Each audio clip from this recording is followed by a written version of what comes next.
Hello, everyone. Good morning. Welcome to a rainy August, and welcome to our August edition of the ECR Monthly Shopper Insights webinar. Delighted to welcome today two presentations, one from World Panel by Numerator and one from Tesco Media Ireland. Welcome to Marcus, Megan, and Helen. Good morning, everyone. Morning. Hi, Helen. Morning. Hi, Megan. Morning. How are we? Morning, everyone. Hi, Marcus. How are you doing? Thanks so much for joining us. It's raining. Who knew? It is. It's not a typical sunny August today. But yeah, what I'll be covering today is I'll be looking at inflation, beyond inflation, and kind of more importantly, how shoppers, retailers, and wider markets are adapting and evolving as a result. So we'll dig into some of those key insights there and hopefully share some useful bits of information. That's brilliant, Marcus. Thanks for that. We're going to kick off with yourself, Marcus, and following that, Megan and Helen will take to the stage. Good morning. Good morning. How are we? Good. Just a quick recap. We'll be looking at presenting some shopper insights on a retail media activation that we ran with one of our partners, Haleon, and looking at how those insights moved beyond just standard reporting and how it directly influenced future strategies for the client. Okay, brilliant. Okay, look, thanks very much. It's been 2 months since we've had a webinar, so I've quite a bit to go through at ECR Ireland. I'm going to take about maybe 10-15 minutes to go through a few things. So when I come back, we'll kick off with Marcus. Talk to you all soon. Thanks very much. Okay, so let us go through what's been a busy period of time within ECR Ireland. And as you're all very aware, entries for the ECR Shopper Conference and Awards closed last week. We have 4 awards this year: Shopper Marketing, Category Growth, Digital Retail, and New Product Launch. We've had 24 entries across the 4 categories. So we're now moving to judging panels for each category, where we will have 3 to 5 finalists for each category. Typically 5 finalists for shopper marketing and 3 finalists for category growth, digital retail, and new product launch. All of those presentations will take place in Croke Park this year, which is our new venue for our shopper conference and awards, and on October the 8th. So tickets are available now. I'm not sure if my camera's stalling. Just let me know if anyone's having trouble seeing me or hearing me. Yes, tickets are available now. 2 things about it. The day will be made of 14 case studies. It's a huge amount of case studies, and I haven't come across a conference anywhere like it in the world, to be honest, where we've got so many case studies, use cases that the participants consider are award-winning, and it's a day of huge information and education. We will begin the day by a presentation from Gerard O'Neill, who's chairman of Amora Research, on insights. And as you know, I'm a huge respect. I'm a huge fan for Gerard O'Neill, because not only does he look at trends, he also looks at what he thinks might happen in the coming months. We will finish with a keynote presentation. I have an invitation out. I'll show you who I've invited. It's a colleague of mine in the Catman network, and she's hoping to come back to me later on the week to see if she can make a diary change to come over. More about that in a second. Okay, so tickets are now available for our conference on October the 8th. It is our biggest event of the year. We're trying to make it bigger and better than before. Of course we are. The ECR and steering group is very keen to support it. We're trying to ensure that we are targeting anybody based in the UK that has responsibility for category management or shopper marketing in Ireland. And that is more and more becoming a trend. Even in the last, I would say, 3-4 weeks, I know 3 people whose roles have changed within the company due to restructuring, and it's a trend that we need to embrace, and we need to give good reason for anybody who lives abroad but is responsible for operations in Ireland. Give them a good excuse to come to Ireland, and so we can showcase what is brilliant about what's happening here. So please do support the conference. I know you always do. It's a big event for us. We have some good news. We have a new trophy. Look at that. So we are currently in production for a new trophy. Who wouldn't want one of these in their reception? Hopefully so. Anyhow, we think it's more modern trophy than the ones we've had previously. Okay, so that's our shopper conference and awards. We have a workshop working with Oliver on October the 1st, which is a week before our conference, on how AI is shaping global brands, where we will have senior leaders from Diageo, ServiceNow, and the Brand Tech Group, and looking at how AI is transforming marketing today. So this is one of our shopper workshop series. It's open to any members of ECR Ireland. You should have received this flyer. If not, you'll be able to register through our links on LinkedIn post or on our website. And Pete, I'm not too sure Pete is on today. But maybe we'll get Pete on for the next website that we have. That's Pete from Oliver, and he can talk a little bit about it. Okay, I know Oliver putting a huge amount of work into so they're doing it in conjunction with us, and I think from listening to the preparations, that is going to be very revealing and worth attending. Okay, our supply chain group have been very busy. And I just want to put up 3 slides showcasing what it is they're doing, because we're moving the dial here quite a lot. We've quite a high level steering group within this. Ray Pilo leads us from Musgrave. Then we have Hayley from the Advantage Group, Debbie from Unilever, Joya from Richmond, Felicity from Mondelez, and Ethan from Tesco Ireland. We're going to host our second supply chain summit on November the 19th. We're again going to go to the Clayton Hotel in Dublin Airport. The reason it's in Dublin Airport is so that it's easy for people who are based in the UK and who are responsible for Irish supply chain operations to get here and back, if they so wish. And it worked as a successful venue last year. The theme, we're going to have 2 themes to the day. One is AI in supply chain. It's having a huge impact, and it's so relatively new. We're going to have some deep presentations on that. We will also have the Advantage Group talking about what's different in supply chain in Ireland versus in the UK. But our big news is that we're going to have a new ECR Supply Chain Collaboration Award. When we speak to all of our supply chain managers, the number 1 issue is supply chain collaboration. So we think we're going to try and promote how effective supply chain collaboration is. And we're going to have an award in similar format to the Shopper Awards, whereby we will hope to have 3 finalists. The finalists will present on stage, and the audience will vote for who they think is the award recipient. Now, as always about these awards, it's great to win, but being on stage and having an opportunity to showcase your credentials and your expertise and collaboration is invaluable when you're in front of the trade. So that award is now open for entries, and details are on our website about it. It's the first time we've done something like this, and we think, look, the steering group thinks it's going to add value both to attendees and to participants in the award. Okay, and thanks to the Advantage Group, who are going to be the first award hosts of this award. Before all of that, we have a supply chain workshop taking place on September the 30th in Unilever in City West. Our theme here is people in supply chain, as voted by supply chain managers at last year's supply chain summit. A couple of interesting presentations. At 9:40, John Crow, who is a supply chain lecturer in TUD, is going to talk about future-ready supply chain talent.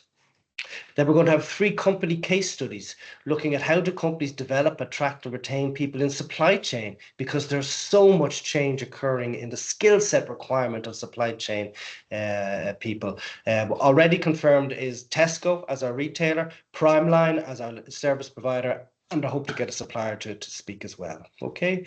After that, we'll divide ourselves into breakout groups, where each group will consider what will the supply chain person look like in 3 years' time, and how do we transition to it, followed by feedback and discussion, and then a few other topics. Okay, please note the timing's there. I need to change. The actual time is at 10:45 to 1:15, because it takes place after our Shopper Insights webinar on September the 30th. So I just need to change those times underneath.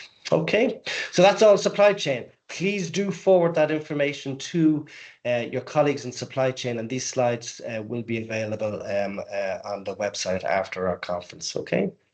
We've been very busy during the summer on our Catman network, which is a global collection of supply chain managers. If you missed our webinar on the 9th of July, it is worth looking back. It was hosted on Italy and it focused on fresh foods, using fresh categories as a growth engine. And we had two companies presenting, Amadori Group, who are a chicken manufacturer based in Italy, and the Ergon Group, who have the franchise for Dispar in Italy, talking about the changes they have made in category management of fresh food and in the chicken category to drive growth. It was very interesting, and I wouldn't turn you off having a look at what they did on it, okay? Our next webinar from the Capman Network takes place on the 29th of September. It's the third in our series of the role of AI in category management. This one is entitled, What is the True Potential of AI in Category Management? And our two speakers come from SAP and from Lint. And the steering group behind this, they're really good. We have Marilyn in Switzerland, Francoise in France, and Simon. If Simon Dunn actually is well worth following on LinkedIn. He produces a lot of quality output. He's based in the UK. The three of them have been putting together this series, and it's available to register. I think it was promoted on LinkedIn just during the week. Okay.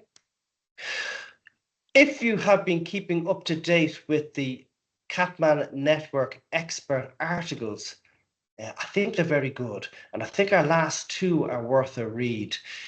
Just last week, Dr. Linda Van Ryn published an article looking at why category definition needs to account for occasion and change over time. Now, Linda recently qualified as a doctor. She is global shopper lead for GfK, who are very prominent in Europe. And it is Linda that I'm hoping will come over and give the keynote speech at our shopper conference and awards. She's a great person. I really enjoy her, but she's a positive disruptor, I would suggest. She's always looking at how change is occurring and looking for gaps in processes, trying to exploit shopper insights to the maximum. Her article is provocative and it will encourage you to think differently, and it is worth a read. So she's very keen to come over to our conference. She has a diary date the day before and the day after. She's looking to move. She'll let me know by the end of the week whether she's going to make it or not. That said, it's worth looking at her article. And George Mirza, who I've talked about on this channel before, he's based in the US. Great grounding in category management and in technology and in global robotics. And he penned an article for us, Category Management Solutions, Same Questions, Different Retail Reality. So they are the fourth and fifth articles this year in our series, and well worth a read and keeping up to date with what leading thinkers around the world are considering with relation to category management. Just yesterday, I think, we launched our ECR Community Sustainability webinar series for 2026. It's going to focus on accessibility and inclusion. 3 webinars, as you can see below. The Business of Aging, Rethinking Retail for Tomorrow's Consumers, Empowering Inclusion Through Technology, and Understanding Accessibility Needs in the FMCG sector. So you'll find details of them on our LinkedIn post, and I think I've included in the ECR newsletter last week, okay? And did you notice our ECR In-Store Insights publication probably about 6 weeks ago? I just want to briefly show what it is that we did here, because I think it is very different and worth you knowing about. Okay, I want to utilize the great network we have in ECR community with 20 ECR members across the world, stretching from Colombia and Guatemala through United Arab Emirates, all across Europe and to China. And I think if I can produce a biannual publication that has some case studies showing what's new in store, that's a fairly valuable collection and relatively easy to assemble. So we published our first edition in July. Very briefly, as an executive summary, our cases cover the following: creating memorable brand experiences, leveraging new retail media opportunities, using innovation to improve convenience, supporting more sustainable consumer choices, and reimagining categories around shopper needs. We had 12 submissions from 6 countries: Italy, Greece, Ireland, China, France, Switzerland. And the whole idea is It should be easy to flick through and land on something which is of interest. So there's a common template to each submission where you'll have the country, the title, the date, retailer, supplier, brand, then the objective, methodology, what stands out, and the results. So very briefly, we had the first Coca-Cola automatic store in Italy. We had an auto bar, Tigrotto, from Lavazza in Italy. In Greece, we had the AB Pasta Festival powered by Barilla, and an in-store takeover with Purina One, which was a 3-week challenge. Delighted to have 2 submissions from Ireland. We had the Isle Arch and digital screens from Birdseye, along with Goodfellas, Store Wrap, and Gauntlet End. In China, we had GM2D from Lawson, and then overhead shuttle and hanging system from Fresh Hippo in Beijing, which is their in-store picking methodology for online retailing. In France, this is very unique. We had a retail rental service in store to promote the circular economy. The objective here is that a company called Les Biens en Commune, they manage this unit where they have items in there such as drill drivers, raclette machines, carpet cleaners, window cleaners, and sanders.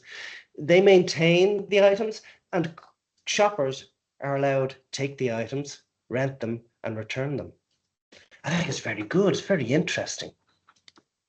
We also had Rethinking the Water Aisle, where Brita have invaded the water aisle with these units and are starting to create a splash. In Switzerland, we had chilled protein product placement, and we had hot food stations. Okay, so this was the first publication which we had in our series. We are going to have 2 per annum. And our whole idea is that we will feature in-store submissions from many different countries over 2 annual publications. We've a quarterly meeting next month for ECR Community, where we will review our first publication and announce the dates for our second publication, which I hope will occur in December. So look out for that. It's a good opportunity for you if you want global exposure to something that you're doing well, first off, and secondly, hopefully it'll be an interesting and good read when it lands by your desk twice a year, that you can flick through and perhaps come across something which might provide some inspiration. Okay, so back to the knitting. Our next ECR Shopper Insight webinar will take place on the 30th of September, where I just need to check, but we scheduled Shopper Intelligence, the Advantage Group, and Tesco Ireland to present. But let's get back to today. And delighted to welcome from World Panel by Numerator, Marcus, who's going to talk about Beyond Inflation. Good morning, Marcus. Good morning, Declan. Thank you very much. Let me just share my screen.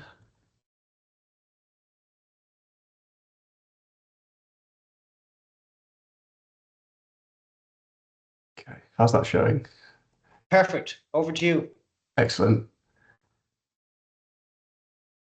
Okay, well, good morning, everyone. Yeah, thanks to all who could join today. I'm Marcus Heath, Consumer Insight Director here at World Panel in Ireland.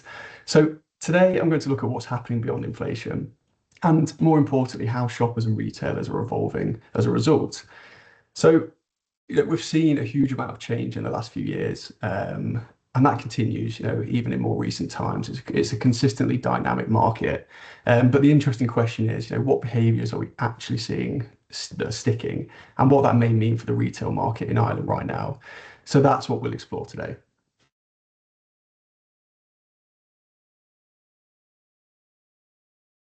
So I've structured the agenda around a few themes. So first, so how are those continued cost pressures changing the way households are shopping and prioritising their spending? Secondly, so what does that mean for the market and retailers, and how are they responding to these changing behaviours? And then finally, I'll touch on a couple of key takeaways and and why this really matters. So let's start. I'm going to start off with some of the consumer and macro environment, because that's where I guess the headline story kind of really begins. So just got a couple of, just to bring that to life essentially here. So these are some recent media snippets taken from around August and July. So very recent that capture just some of the conversations that we're seeing around household finances, shopper behavior, mostly related to those energy prices, spikes that we're kind of seeing that but predicted to come, should we say, this winter and maybe into the start of next year, grocery prices, and the kind of warning signs that inflation may be coming back. And the real common theme that's coming through here is that that cost pressure is still very much part of consumer mindset. So now now that we're very much into that back to school, approaching the September reset stage, consumers naturally become more focused on their week-to-week spending. And what's really important part of the story here is that consumers, they're not simply just spending less. It's about consumers being more deliberate about where their money may go. So they're prioritizing, so they're looking out for value, and they're also prepared to compromise. So for retailers, the challenge isn't necessarily just about being the cheapest. It's about understanding what consumers value and where they're willing to make trade-offs. And we can see some of that mindset coming through in some of the recent data here. So what we're looking at here is consumer confidence. So the latest credit union consumer sentiment data, we can see that confidence did take a significant hit there in the middle as households came under increasing pressure around that springtime. However, we can see it has recovered quite significantly from those lows that we saw then. And there are certainly some positives in the environment. We had a really strong summer in Ireland. The weather was great, and people did get out and about a lot more. We saw big events like the World Cup that encouraged a more kind of social atmosphere and a positive backdrop for consumers. And it really did encourage more of those kind of mini occasions, barbecues, snacking, picnic, and all that kind of thing. So there was a lot of positivity that came. But I think the overall picture is one of, should we say, cautious optimism. So consumers are feeling better than they were when we saw that low point, but there's still sensitivity towards the kind of wider economic environment, and that's really important to us because even with some of the positive moments that we saw, households haven't completely moved away from that cautious mindset. And I guess the question then becomes, how are shoppers actually responding to this? So you may have seen in the previous ECR this slide. So this is just a reminder, I guess, when looking at the pressure groups results from earlier in the year, where we segmented shoppers into groups based on their financial situation. Again, just a reminder that we saw, the largest shifts among those struggling shoppers, which increased year on year, and the comfortable, which decreased year on year. So really reflecting how consumers generally are feeling.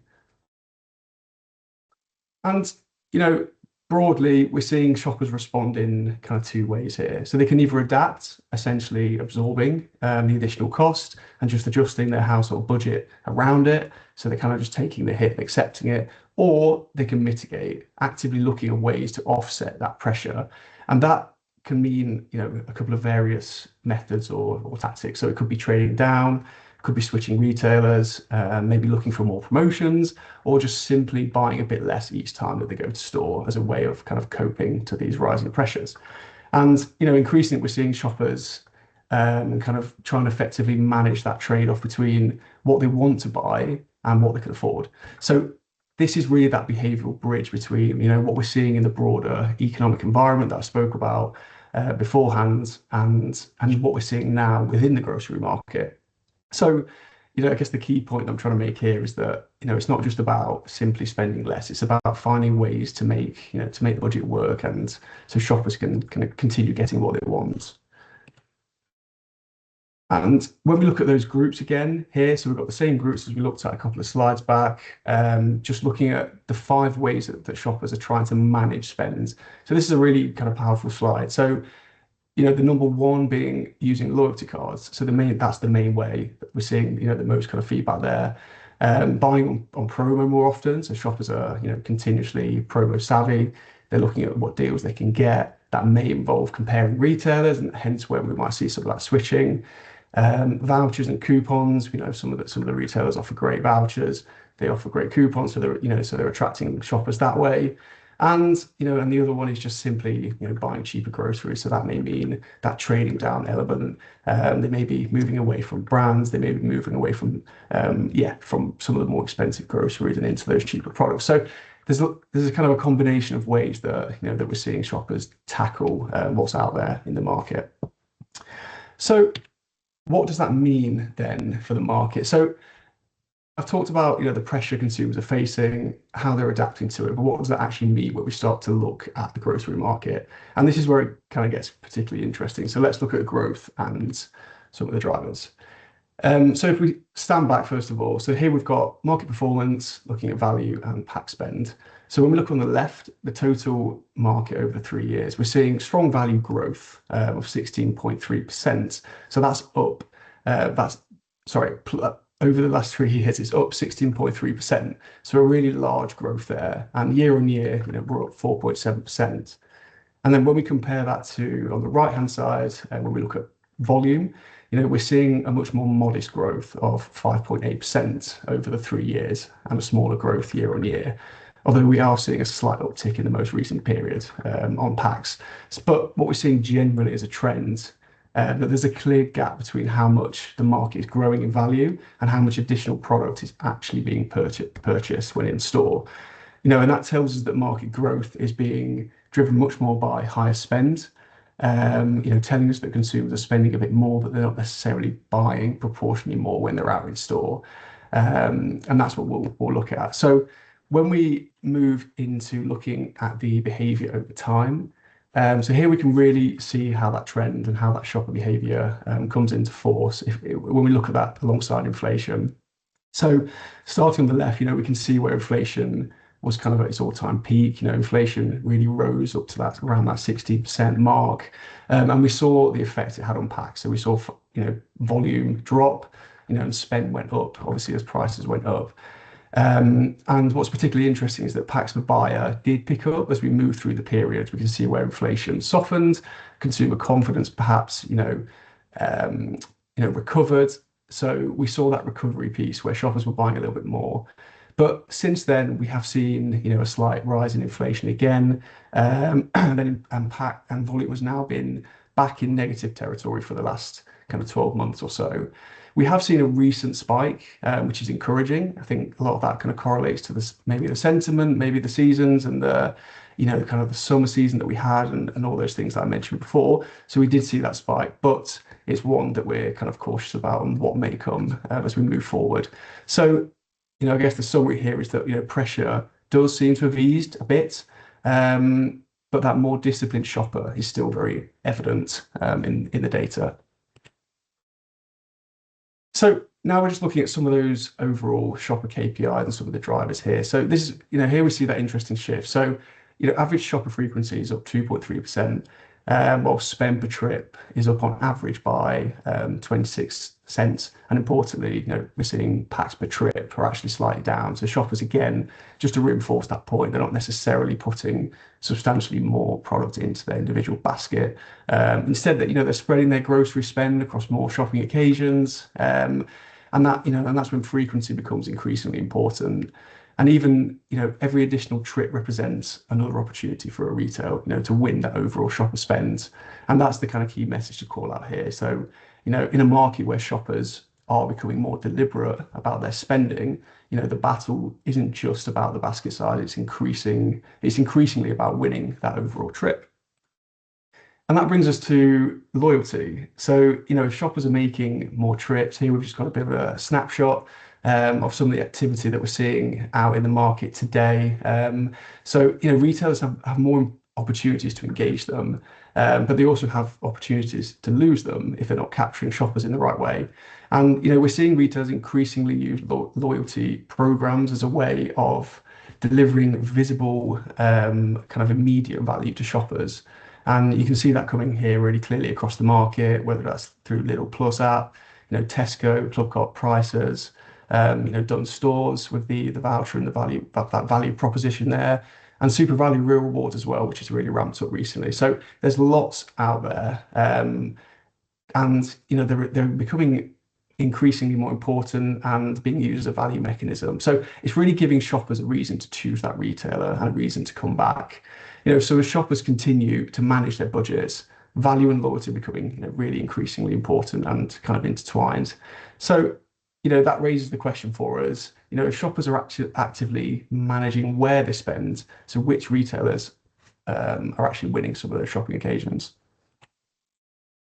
So continuing on the theme of loyalty, so what we can see here is that shopper loyalty has become really important, and it's also becoming more competitive. So we've trended that out here over the last 5 years, and an important call out here is that Lidl reaches its strongest point in consumer loyalty in that 5-year period. We can see some examples there on the right hand side where they're pushing the various mechanics enabled by Lidl Plus, coming through really strongly in store. At the same time, we've also seen Dunnes steadily build loyalty, and Super Value have had a kind of a recent spike, and some images there on the right hand side at the bottom of some of those in-store marketing pieces there where it's coming through really clearly as well for consumers. So the key takeaway for me is that loyalty isn't static, so shoppers are still willing to change where they shop, and when a retailer consistently delivers the right combination of value,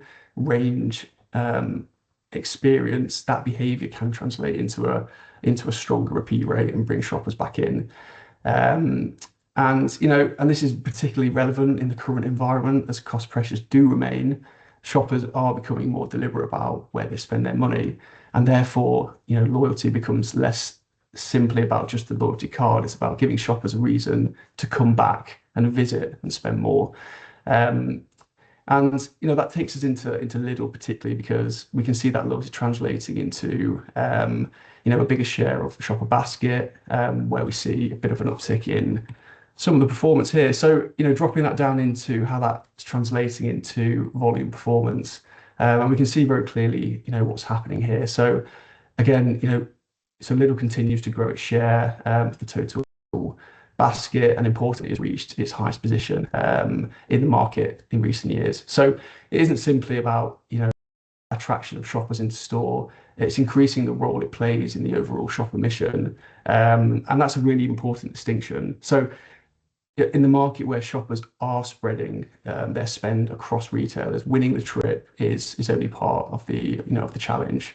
It's how you can win the opportunity to kind of retain that basket. And the Lidl Plus proposition and all the other propositions that we see across the different retailers, it's about giving shoppers enough of a reason to increase the amount they buy when they're in there, and that return rate as well. So if we move on to the next slide, the question becomes, I guess, where is that growth coming from across the market? So here we just mapped out some of the growth drivers across the total market and breaking that out by the different retailers here. So what this shows is the grocery growth overall is still being driven by a combination of higher prices and changes in shopper behavior rather than simply shoppers buying significantly more products. And we can see across the market that price is still playing that major role. Frequency is also contributing, but what's particularly interesting is the behavior underneath that shoppers are still keeping a much closer eye on their basket. So even as inflation has eased from the peaks that we saw previously, the mindset created by the kind of cost of living period hasn't fully disappeared. Shoppers are still actively managing their spend, looking at prices, promotions, where they shop and what they put into each basket. And that means retailers can't rely simply on market growth alone. They have to actively earn the shopper spend in today's market. And that brings us nicely to into switching. So we're looking at the net switching between the retailers and how that spend is moving between the retailers in the market. So again, the big story here is that Lidl is the clear winner from switching, with all major retailers except for Dunnes losing a bit of spend to Lidl. Shoppers may have a preferred retailer, but they're still prepared to move money around. And this picture changes, and it changes often. So, although this is what we've kind of seen over the last couple of periods, it still is very dynamic. And if another retailer gives a compelling reason to kind of move that spend over. That's what we see happen in the data. So for retailers, it's how do we give shoppers a reason to choose us as a retailer, to give us more of their basket and give them a reason to come back. And that's why loyalty is becoming so powerful. Shoppers are absolutely looking for value, but what also we're seeing is that value does not simply mean choosing the cheapest option. Quality still matters.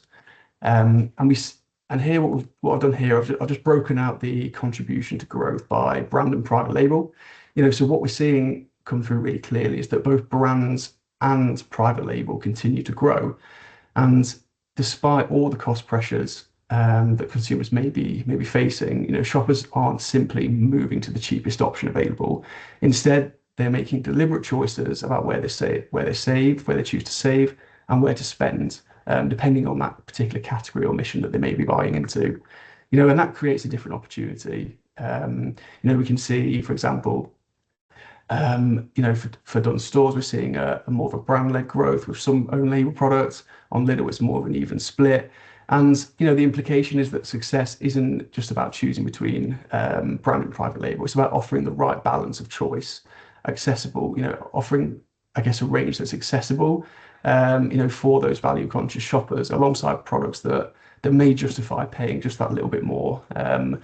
So and that becomes really evident when we look at beneath this. So when we start looking at the premium private label, where shoppers continue to seek quality, and also that differentiation in terms of a bit of quality, but also at the right price. So on this slide, this slide really enforces that point essentially. So here we're looking at those, the split between the tiers, their percent share of the total grocery over the last 4 years, and if shoppers were simply trading down because of all the cost pressures, we would expect to see the value tier become more of a clear winner. But that's not what we're seeing. Premium is actually the strongest performing tier, growing its spend ahead of the other tiers. We also see good branded growth coming through. So, the message is really quite powerful. So, the shopper is not saying, I want the cheapest. They're saying, I want the best value I can get for the money and I'm prepared to spend. And in premium private label, the largest share of that tier essentially is fresh produce. So it's in the everyday items and it's growing also year on year. And it's a very different mindset. Explains why premium private label has been able to grow even through periods of significant economic pressure. And it also means shoppers do have that opportunity to trade up, so where they feel like they're getting quality but also good value for money. And we can see that come through here on this trended chart here. So again, mapping inflation at the top there, so we can see the peak, the dip, and then where we are now. And when we drill into those premium private label tiers, what's particularly interesting is the growth has really remained resilient as inflation changed. We saw premium private label build strongly as inflation increased, then continue to hold its position as inflation began to ease off as well. And now we're seeing it build again. So what this really tells us is that premium private label isn't simply, I guess, a response to inflation, a trade down option. It's becoming a genuine part of a shopper's basket and, as part of their overall proposition. So, shoppers are really looking for quality, but they still want to feel like they're getting good value for money. And that's where premium private label sits. It's kind of that sweet spot in between all of those different things. It's that premium experience. So that's a really interesting piece of insight. And yeah, and I guess that if we just step back, then that draws us to the kind of a conclusion here. Just a few takeaways. So, we spoke about cost pressures. Cost pressures may be easing, but consumers still do remain cautious and more deliberate in how they're shopping. Growth, depends on understanding where shoppers are willing to spend and where they continue to look for savings. So it's about finding the right balance, attracting the shopper and kind of winning that spend in that way. Visible value wins. So, winning retailers are making value really visible, relevant, and really easy to access as well. Loyalty schemes, we've seen the amount of loyalty schemes that are coming through and, the kind of marketing behind them. Loyalty schemes, stronger shopper retention and larger baskets are helping retailers capture spend in a competitive market. So there's kind of a couple of elements here. There's attracting new shoppers, but there's also retaining them, and that's what loyalty schemes do. They help the retention piece, and then quality still matters. So shoppers aren't simply trading down. They continue to balance value with quality. So even though brands remain really important, and we did see that growth, premium private label continue to grow as shoppers seek that quality at the right price. And that's everything I had today. Thank you all for listening. Marcus, thanks so much. That's a superb insight, and I love your you're getting a virtual round of applause there. I love your final slide. Folks, happy for any questions, comments, or chat if you want to put them in. We can chat to Marcus. Marcus, you've talked a lot about loyalty today, and you talked a good bit about Lidl Plus. And there's two slides I was interested in. If you go back to the loyalty slide, where we were comparing.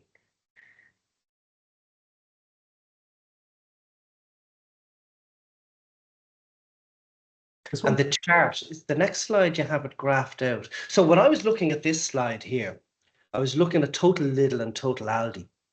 And I was thinking, well, actually, Aldi is somewhat mirroring the change in Lidl. And I was debating, has Lidl Plus had such an impact? But then if you move to the net switching slide,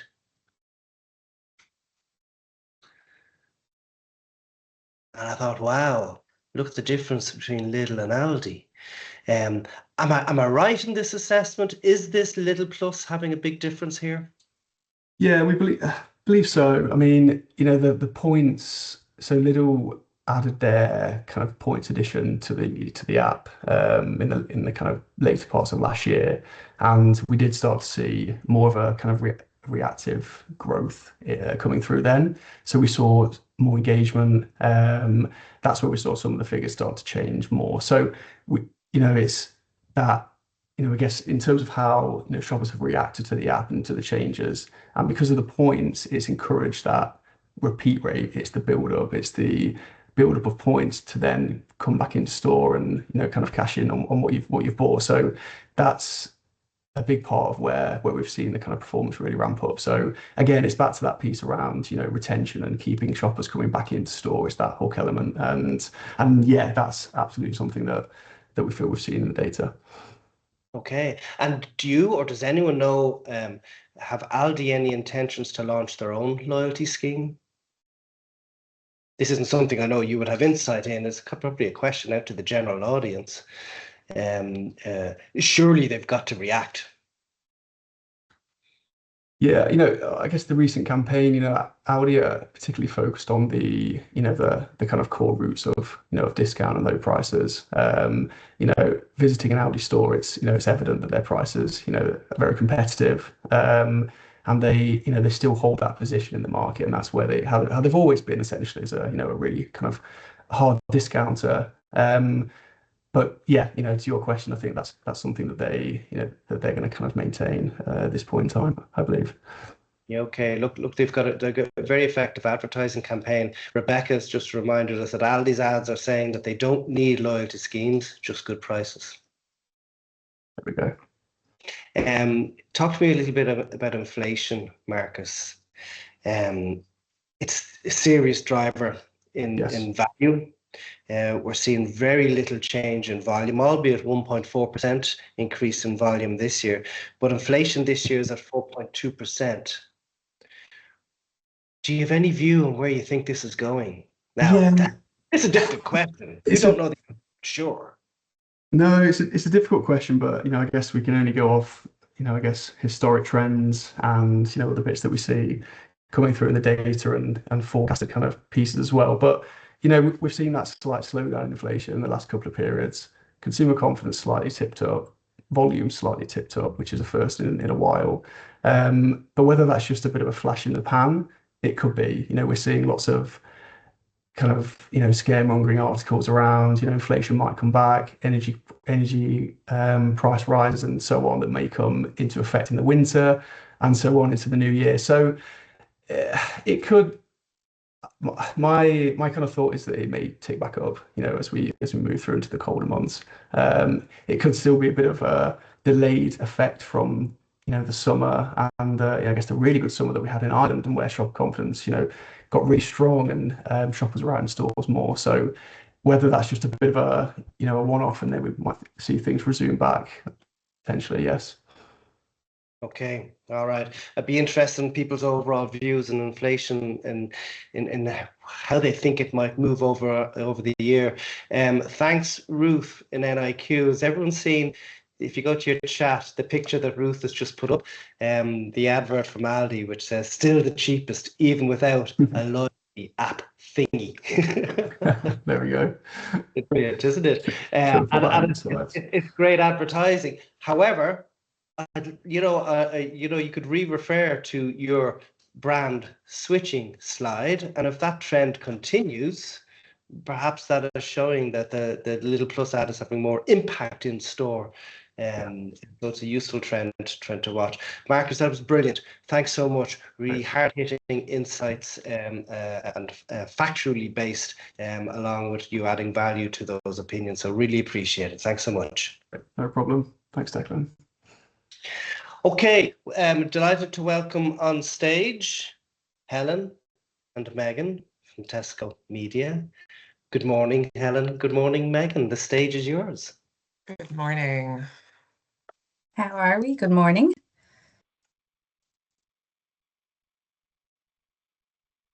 Super. So let's kick off. Hello, everyone. First and foremost, I want to thank you all for logging on today. We're really excited to present these findings with you, and excited to represent Haleon and the work that we have done with Elizabeth and her team to date. I think, as Mark has mentioned, customers are becoming a lot more deliberate around their shopping habits, which really supports that level of importance around really understanding your customer insights and the role that plays within a retail media environment. I think too often media measurement is probably viewed simply as just a way of reporting performance. So, did your sales grow? Did we hit our targets? Was the media effective? But what we'll show you today is that when you look a little bit deeper, it can tell you so much more than that, such as who is entering your brand, where is the growth coming from, how are your shoppers behaving, and ultimately where the next opportunity lies. So using today's example, we'll demonstrate how retail media analysis can uncover these insights around shopper acquisition, your switching behavior, channel performance, right through to your retention opportunities as well. And most importantly, we'll show you how those insights move beyond just your standard reporting and directly influence future planning and investment decisions for the client. And I think ultimately the measurement piece shouldn't just tell us what happened, but it also helps us decide, what's next.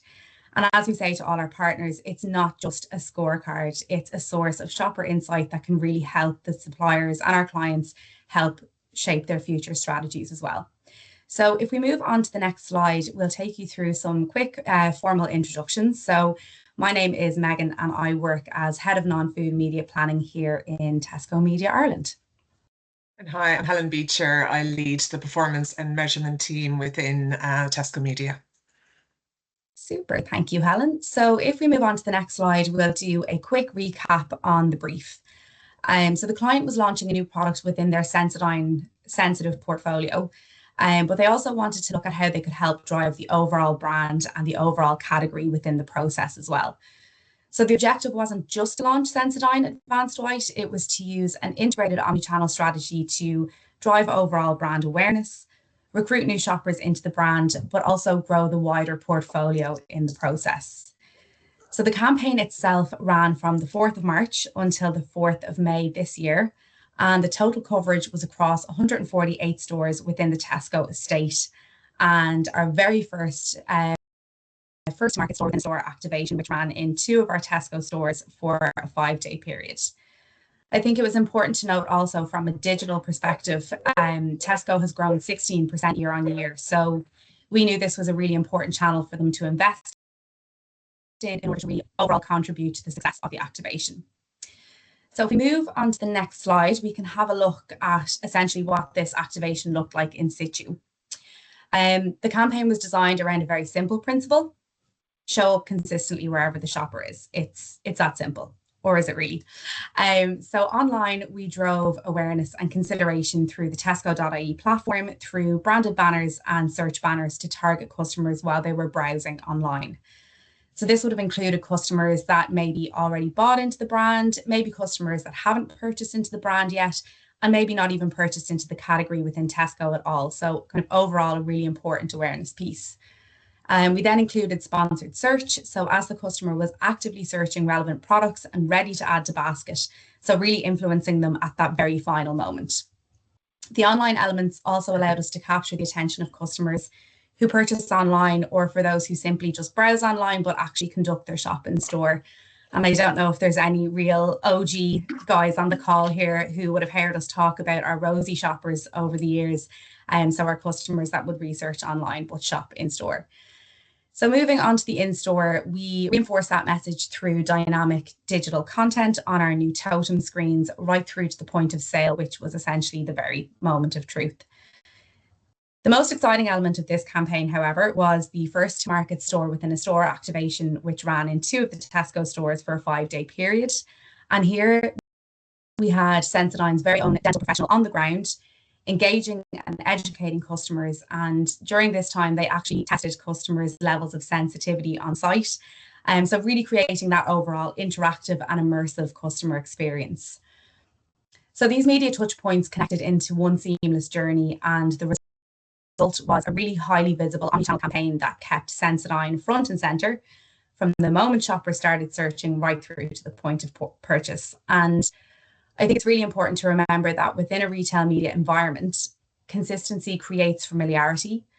Familiarity builds confidence, and ultimately confidence drives conversion. So of course, a great execution is obviously only half the story, and ultimately that's probably why you're all on the call today. So the real value comes from what we actually learned within the process. So I'll now pass you over to my colleague Helen, and she'll be able to take you through the results and the shopper insights hidden behind those big headline numbers. But really quickly, before we do, we have a quick video of the store within a store activation live in action. And yeah, who knew so many of us actually had sensitive teeth? So your homework today for everyone on the call is to take an ice pop out of your freezer. And I know there's loads in there because of the summer we've had. I know today doesn't reflect that. But yes, so test your own sensitivity levels. And thankfully, Haleon has the perfect solution for you if you do have sensitivity. So over to you, Helen. Anyone like a free ice cream? Free ice pops today. Oh, thanks. Ooh, not everybody likes a free ice cream. Hi, I'm Anya, and I'm a dental nurse working with Sensodyne, and today we're talking about sensitive teeth. Uncomfortable, it's not nice, and you shouldn't have to live with it. You know, it does affect your lifestyle when it comes to food.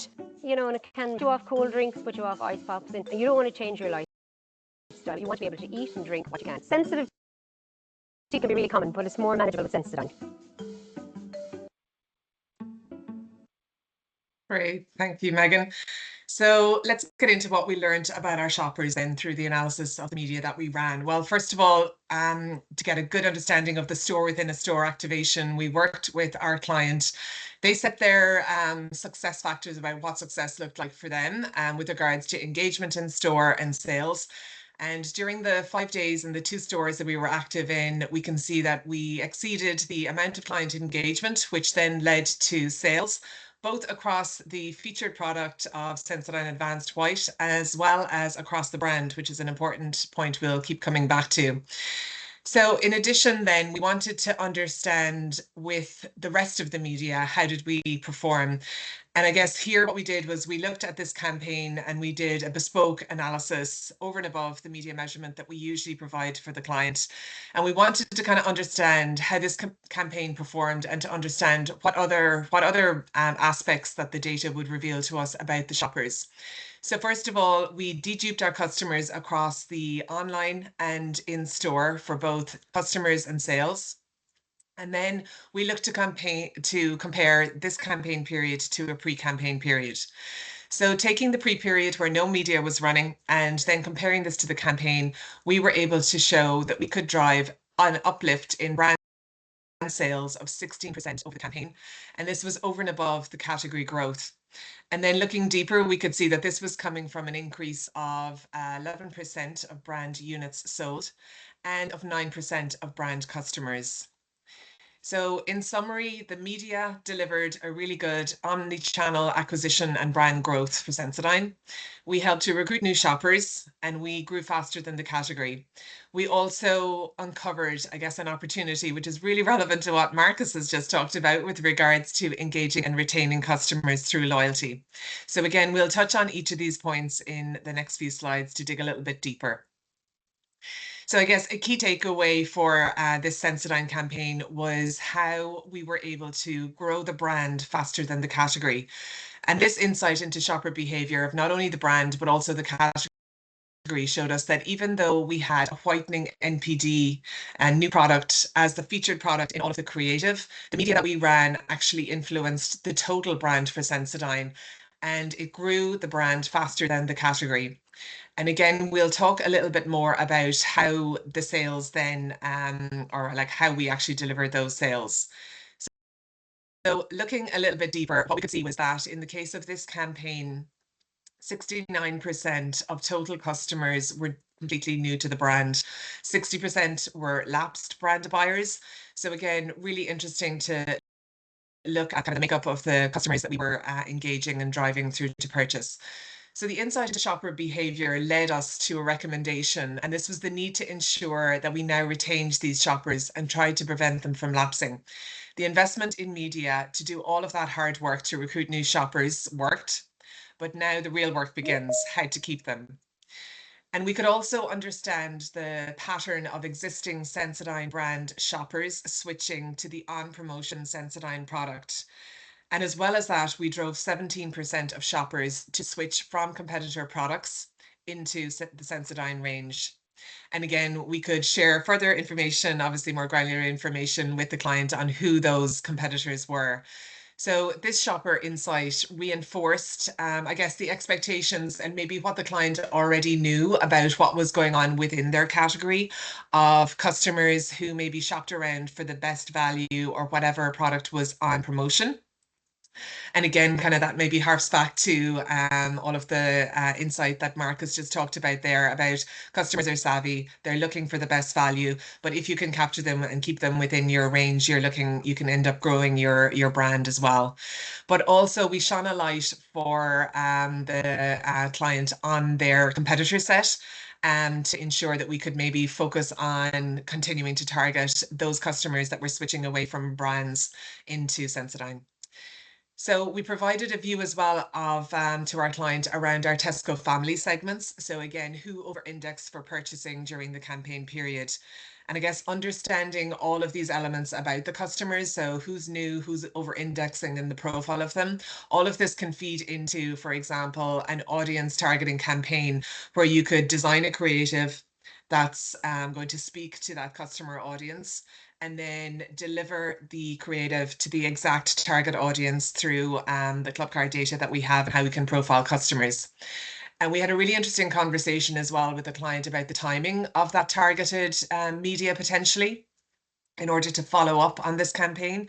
So the frequency of purchase for toothpaste is 60 days. And again, we looked at when we should look at delivering that communication to our customers that we had newly acquired in order to kind of keep them within the brand. In addition, we have 2.56 million active Clubcard customers. So again, back to some of the great insights Marcus was talking to us about loyalty, and I guess seeing the impact in the marketplace of how retailers are using their loyalty programs to drive consumer spending. And I guess for us, what we can do then is we can work with brands around understanding who their audiences are through all of this great Clubcard data.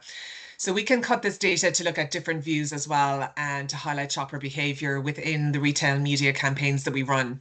And we wanted to understand the impact of how we combined the digital media element with in-store. So every month we have 7.5 million visits to tesco.ie, and that's a 16% increase year on year that Megan mentioned earlier. And this is driven by the convenience of online shopping, as well as the scaling of our Whoosh, so our quick commerce offering. And again, on average across the board, about 10% of products are purchased via tesco.ie, but this can be higher for some categories. So a lot of what we do when looking to support clients invest in digital media is help them understand how they index for online purchasing. So again, for Sensodyne, while the volume is very much still being driven in store, the growth for this category, what we can clearly see here is that it's actually happening online. So between that pre-period, the previous year to when the campaign ran, their category grew 9% online compared to 2% in store. And this Shopper Insights shows us the importance of communicating with that online audience in order to capture that growth. And as we can see, Sensodyne did a great job of this by investing in digital media along with point of sale. And this enabled them to capture brand sales both in store and online. So really, in summary, for Sensodyne, the campaign didn't just support the launch of Advanced White, it helped grow the total brand, recruit new shoppers, encourage cross-buying within the sensitive care portfolio, it stole share from competitors, and it helped us identify clear opportunities for both retention and the importance of the online channel. And I guess the learning here we had by understanding how Tesco shoppers engage with media campaigns, we can support our clients with rich shopper insights that feed into and strengthen future strategic decisions.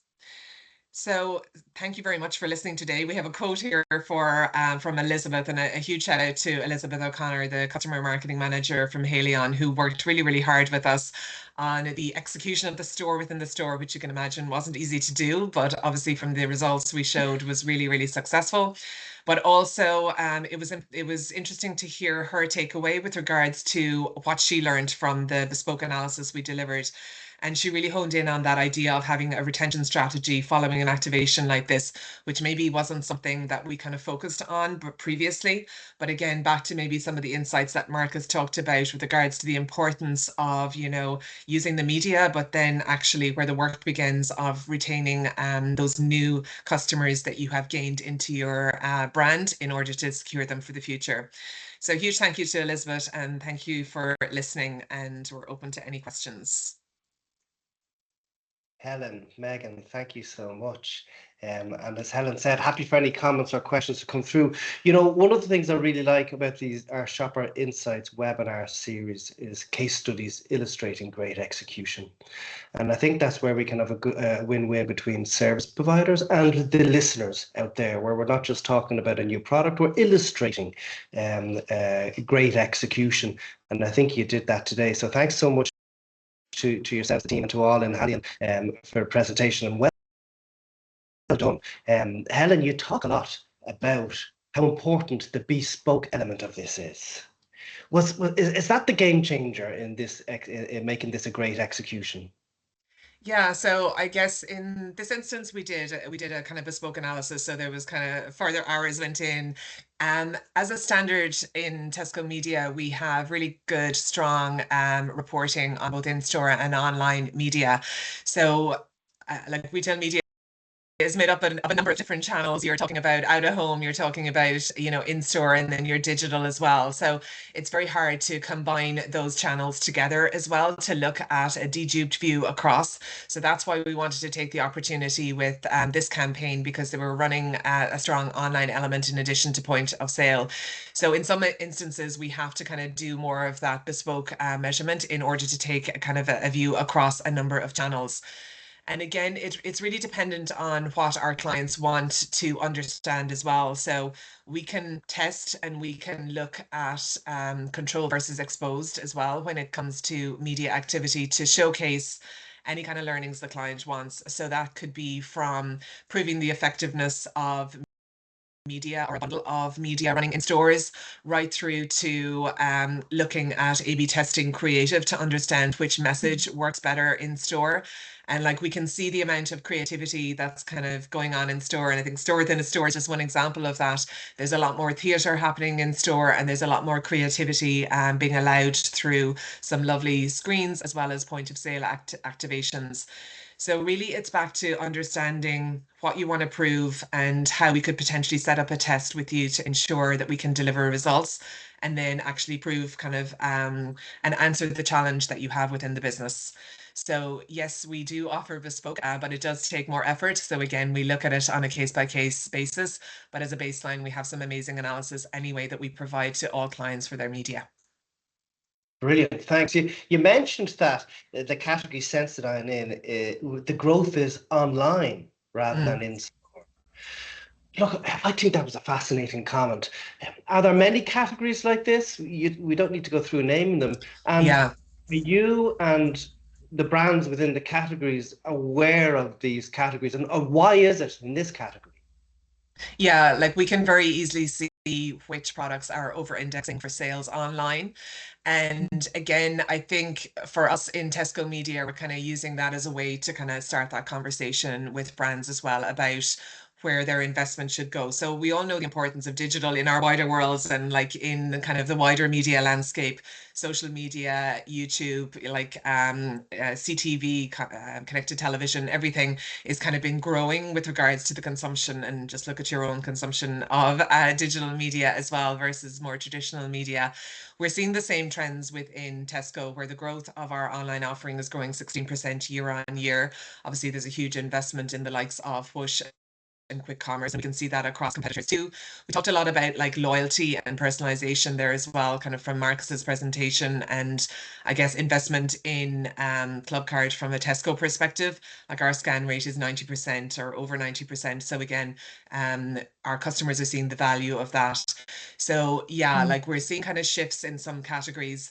Like for example, I was quite surprised when I came into Tesco to see how strong like the likes of a frozen category actually performs online. And you're like, okay, so people do buy fresh and frozen products through online to get it like through home delivery or click and collect, and they're confident in the ability of Tesco to be able to deliver within that window, so that you know the products aren't kind of affected at all. And again, we saw kind of over indexing on some of those kind of channels with or some of those products within even fresh. But across the board, yeah, there are definitely some categories where maybe it's just easier to buy in bulk or to buy larger pack sizes and just get it delivered to your home then as well. I don't know, Megan, if you have any builds on that. Yeah, I mean, Helen, you pretty much covered it off there. And I think across the board, from kind of doing a bit of a deep dive in terms of, you know, various different categories and different brands that we work with, it is very much a case of there is a lot of, you know, brands that maybe over index online, some that under indexed online. But I think it's kind of creating that overall omni-channel approach and kind of supporting both the in-store and online. But yeah, I think you pretty much covered it off. Great. Helen, Megan, thank you so much and well done. No Thanks problem. to the team and Halion for a great campaign. Thanks everyone for joining this morning. Two great presentations. I'm going to leave you with a reminder that tickets are now available for the ECR Shopper Conference and Awards. Over the next 2 weeks, the judging panel will be selecting the finalists for each of the categories, and we will have 14 case studies at the Shopper Conference and Awards, plus 2 keynote presentations. So let's hope. I know it's always a good day. It's always a day of great learning. I think it's the day of greatest learning within the industry. So let's hope that you can attend and support it. Thanks very much, everybody. We will be back at September 30th with our next webinar, when, from memory, I think we've Shopper Intelligence, the Advantage Group and Tesco all presenting. Thanks and take care. Bye-bye.